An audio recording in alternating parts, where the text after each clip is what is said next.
Hello दोस्तों, कैसे हो? तो दोस्तों, सीरिया की न्यूज़ अब दोबारा एक बारी लाइमलाइट में आ गई है। आपने देखी होगी, ज़रूर कहीं ना कहीं न्यूज़ शुरू होगी 2016 के बाद। जो ये न्यूज़ है सीरिया की, आपने अगर नोट किया होगा, काफ़ी कम होती रही। सभी जो फाइटिंग ग्रुप्स हैं, ठीक है, एक तरफ हम गवर्नमेंट फोर्सेस हैं, एक तरफ आइसिस हैं, एक तरफ हिजबुल्लाह फोर्सेस हैं, Free Syrian Army, Turkish backed rebels, Kurdish, ये सब लड़ रहे थे। इतने साल लड़े, उसके बाद एक हिसाब से नल आ गया। ये थक सभी ग्रुप्स जो है थक चुके थे, फाइटिंग में नल आ गया था, न्यूज़ ख़त्म हो गई थी। फिर 2000 कह रहा हूँ 27 नवंबर को न्यूज़ आती है कि एक ग्रुप है, हयात ताहिर अल शाम, वो अचानक एक अटैक करते हैं अलेप्पो पे। अलेप्पो को ओवरटेक कर लेते हैं। जो अलेप्पो है वो सीरिया की सेकंड लार्जेस्ट सिटी है, और एक टाइम पे एक बिजी बिजनेस हब हुआ करती थी ये सिटी। अब तो चलो जो सिटी है वो तो एक हिसाब से ख़त्म हो गई है, बट एक टाइम पे काफ़ी बिजी बिजनेस हब होती थी। इसको ये जो ग्रुप है HTS, इसने ओवरटेक कर लिया। ओवरटेक करने से मेन एक सरप्राइजिंग, इवन जो जितने भी एनालिस्ट है, ठीक है नहीं, वर्ल्ड में, उन बहुत सरप्राइज हुए ये चीज़ को लेके कि कैसे अचानक ही वो आते हैं, वो सिटी को ओवरटेक कर लेते हैं। जो सीरियन आर्मी है उनको विड्रॉ करना पड़ता है।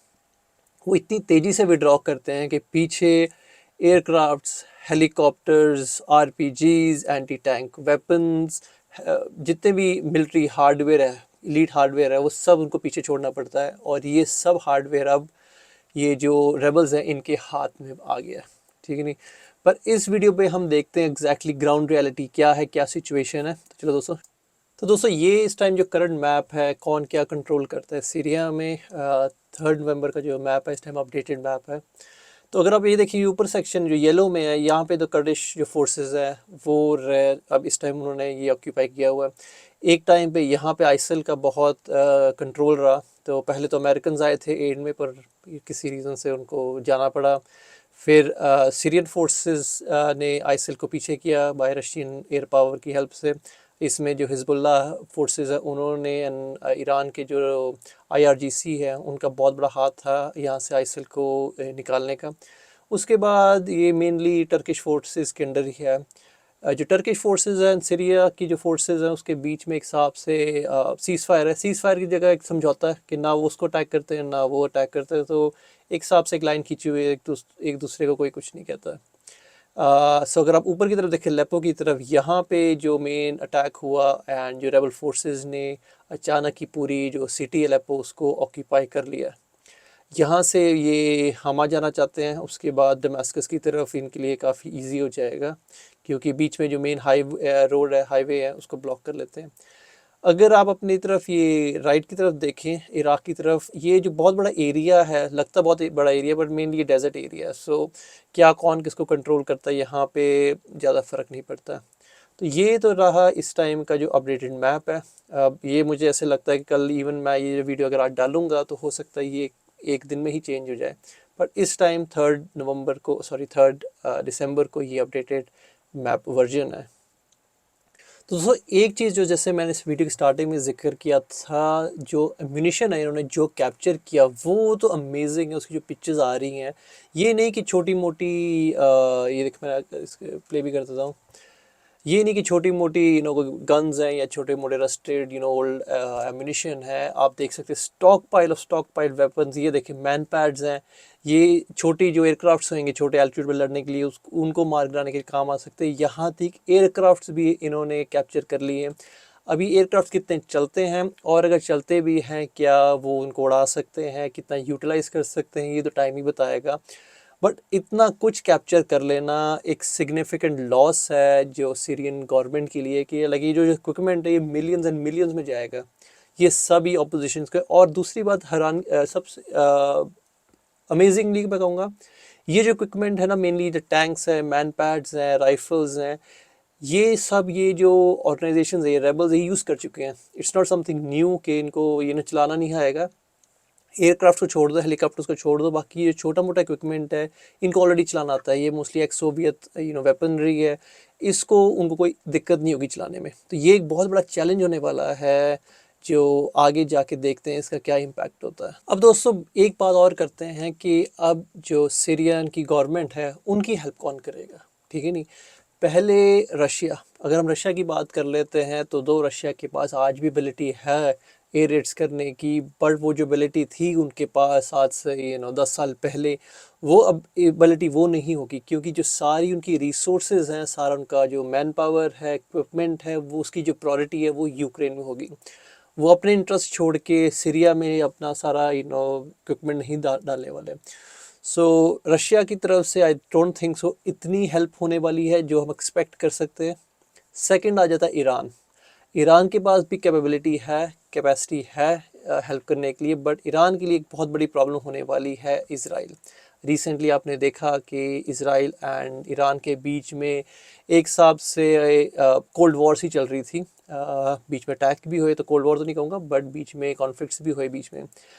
अब जैसे इरानियन फोर्सेस होंगे या और कोई इराक में जो शिया मिलिटेंट्स होंगे, अगर वो सीरिया में आने की कोशिश करेंगे या आ जाएंगे, इसराइल वहाँ उनको अटैक कर सकता है, क्योंकि जो सीरियन एयर स्पेस है उसमें इसराइल को आने के लिए कोई प्रॉब्लम नहीं है। उनके पास, सीरिया के पास एयर डिफेंस सिस्टम तो इतना है नहीं जो इसराइल के एयरक्राफ्ट को रोक सकें। तो इसराइल के पास बहुत अच्छी अपॉर्चुनिटी होगी वहाँ पे ईरान की, अगर आरपीजी से या कोई भी उनकी जो ग्रुप्स आते हैं या कोई भी उनके लीडर या कमांडर्स आते हैं, इसराइल को मौका मिल सकता है अटैक करने का। मैं ये नहीं कह रहा वो करेगा, बट एक चीज़ देखनी पड़ेगी, एक रिस्क हो जाता है। तीसरी बात करते हैं हिजबुल्लाह की। एक टाइम पे जो हिजबुल्लाह की लीड कमांडोज थे, फोर्सेस थी, वो असाद की हेल्प कर रहे थे, एंड यही फोर्सेस ने बहुत ही बड़ा रोल प्ले किया सारे वॉर को चेंज करने में, क्योंकि हिजबुल्लाह एक बैटन हार्डन फोर्स थी या है। उनके जो फाइटर्स हैं काफ़ी एक्सपीरियंस्ड हैं, हार्ड कोर फाइटर्स हैं, उनका मोरल बहुत हाई होता है। बट रिसेंटली उनके साथ बहुत बड़ा, आपने देखा होगा कितने उनके लीडर जो है वो मारे गए, उनका जो इंफ्रास्ट्रक्चर है इसराइल ने टोटली ख़त्म कर दिया हुआ है। तो हिजबुल्लाह तो आई डोंट थिंक सो किसी भी कैपेसिटी में सीरिया की हेल्प कर सकता है। तो जो जो तीन मेन प्लेयर्स हैं, तीनों अपने ही किसी न किसी मसले मिसाइल में लगे हुए हैं। तो यहाँ पे एक बहुत बड़ी प्रॉब्लम होने वाली है असाद रजीम को, कि जो उसके एलाइज से वो कितना हेल्प कर सकते हैं। क्योंकि अगर अपोजिशन देखें, जो मनी आती है सऊदी से या टर्की से, वो तो आज भी आएगी, कल भी आएगी, ठीक है नहीं। बट इस साइड की जो सीरिया की जो हेल्पर्स है एलाइज से, वो उनकी जो सिचुएशन है अब वो नहीं रही जो 10 साल पहले थी। अब दोस्तों एक चीज़ मैं यहाँ पे पॉइंट आउट करना चाहता हूँ कि मैंने काफ़ी न्यूज़ में, कई आर्टिकल्स में पढ़ा कि जो सीरियन प्रेसिडेंट असाद हैं, वो फाइनली रशिया चले गए। आप देख सकते हैं, south freeze to Russia as regime collapses, is this finally. ये देखें यहाँ पे न्यूज़ थी, ये डेली मेल यहाँ की काफ़ी चटपटी न्यूज़ दिखाते हैं। अगर आप ये देखें, said to have flee Russia, ठीक है, रशिया हैज़ बशार फ्लेड।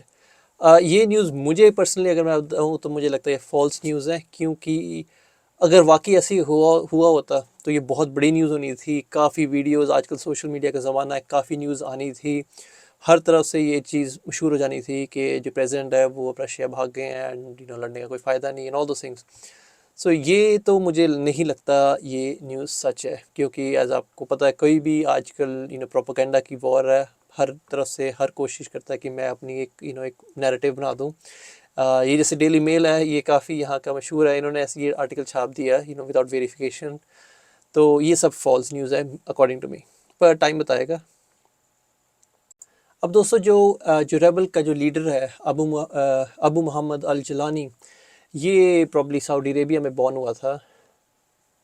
ये देखो आर्टिकल भी है यहाँ पे, सऊदी अरेबिया में बॉर्न हुआ था, एंड उसके बाद ये सीरियन गोलन हाइट्स में शिफ्ट हो गया था 1987 में। Golan Heights moved back to Syria.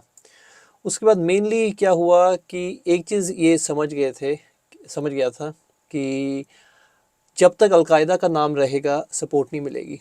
तो क्योंकि ये काफ़ी इसने ट्रैवल किया हुआ था, कमांड ऑफ इंग्लिश भी थी इसके पास, तो एक चीज़ इन्होंने क्या किया कि हम अलकायदा आईसिस की तरह नहीं हैं, हम जो ग्लोबल जिहाद को सपोर्ट नहीं करते, एंड हमारा जो जो मेन रीज़न है, जो मेन स्ट्रक्चर है वो सीरिया में ही है। इससे क्या होगा कि बहुत से जो स्पेशली वेस्टर्न पार्टीज़ हैं ना, वो इतनी ऑपोजिशन शो नहीं करेंगे। जब आप कहते हैं कि मैंने ग्लोबल जिहाद करना है, वहाँ से ऑपोजिशन जो वेस्टर्न फोर्सेस हैं, वेस्टर्न कंट्रीज़ हैं वो पीछे हट जाती हैं। तो ये एक बहुत टर्निंग पॉइंट रहा इसके लिए। न्यूज़ ये भी थी कि ये रशियन एयर स्ट्राइक में मारा गया हुआ है। फिर 2017 में भी कॉन्फ्लिक्टिंग रिपोर्ट थी, तो एक्चुअली क्या इस टाइम ज़िंदा है या नहीं मर गया हुआ है, ये तो कंफर्म नहीं है। हो सकता है थोड़े दिन में आ जाए, बट इस टाइम कोई कंफर्म नहीं है।